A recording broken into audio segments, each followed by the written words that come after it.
પહેલા તો જો બધાને જય શ્રી કૃષ્ણ અને અઢળક ડીએમ આવ્યા છે મારા ઇન્સ્ટામાં નીરાની બર્થડે વિશેષ કરવા માટે. તો કોઈને રિપ્લે નથી અપાણી. મેં તમને લાઈવમાં કીધું હતું એમ કે ફેમિલી હોય એ સમજી જાય છે, રિલેટિવ હોય એને રીહ ચડે. એટલે જેને બી રિપ્લાય નથી આવી એને સોરી, પણ બધાને જ થેન્ક યુ સો મચ. અને અમારા જમાનામાં અત્યારે બર્થડેમાં કેવું હતું ખબર? અમારા જમાનામાં ખબર જ નહોતી કોઈ બર્થડે આવ્યો છે. આપણા નાનીને જ કોઈની તારીખ વાઇઝ બર્થડે યાદ નથી. એક સંદીપ મામાનો એક નાનો હતો ને તે એની યાદ છે.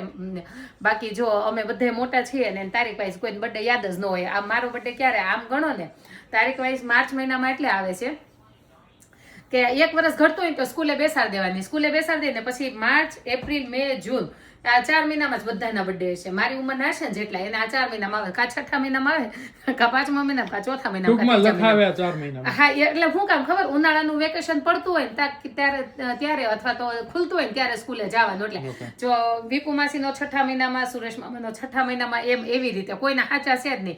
બાકી આપણે નાની તું પૂછ ને મારા મમ્માનો જન્મ ક્યારે થયો હતો, એટલે મારે હકીકત સાચી બર્થડે શું છે ખબર? મારી ઓગસ્ટ 8મા મહિનાની 9 તારીખ છે. એટલે દિવાસાના દિવસે મારો જન્મ છે. શ્રાવણ મહિનાનો દિવાસો એક વ્રત આવે તો એ જ દિવસે મારો જન્મ છે. એટલે આપણે નાનીને તું પૂછ ને કે મારા મમ્માનો જન્મ ક્યારે થયો, એટલે એમ કે શ્રાવણ મહિનામાં દિવાહો હતો અને બધા જાગરણ કરતા હતા બાયું ને બરોબર દી આઠમે તારા મમ્મીનો જન્મ થયો.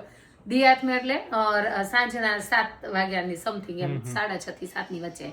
અને મારે ઓલરેડી સ્કૂલમાં છે એટલે મારી જેટલી ઉંમરની છે ને લગભગ 90% સમજો ને કોઈનો બર્થડે બર્થ સર્ટિફિકેટમાં સાચો નહીં. બર્થ સર્ટિફિકેટમાં સાચો છે, લિવિંગ સર્ટિફિકેટમાં સાચો નહીં હોય. બધાના બર્થડે આવું હોય. એમની સેલિબ્રેટ કઈ રીતના કરી? સેલિબ્રેટ કરવાનું જ ન હોય. કોઈ હેપી બર્થડે ટુ એવું કોઈ કહેતું જ નહીં અમને. ચા ભાખરી બનાવે, ચા ભાખરી જે બનતું હોય. અરે તું તો અત્યારે ચા ભાખરી ને કહેશો, કઢીને રોટલા જ હતા.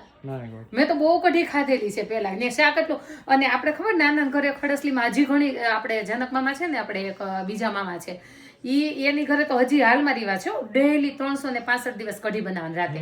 અને બીજું શાક બનાવ્યું ને મહેમાન આવ્યો તો કઢી તો સાઈડમાં થોડીક બનાવવાની. આપણે નાના ઘરે ટૂંકમાં તારો બર્થડે સેલિબ્રેટ ન કર્યો અને આ ગોગા જેવી હતું એટલું કર્યું. હવે તમારા બર્થડે બધાના થયા, હવે બર્થડે યાદ રહી. અમે 5 છોકરા હતા અને અમારી પેલા 8 હતા. છેલ્લી 15 સેકન્ડ વધી જલ્દી કહી દે કે કાલ શું છે? કાલે સેટરડે છે. દિવ્યાબેનનો હેપી બર્થડે ટુ યુ છે કાલે છે. અને કાલે આપણે બહાર જવાનું છે, ડેડી સાથે નક્કી કર્યું છે મૂવી જોવા. મને તો પૂછો કેમ? તો નહીં જોબ નથી.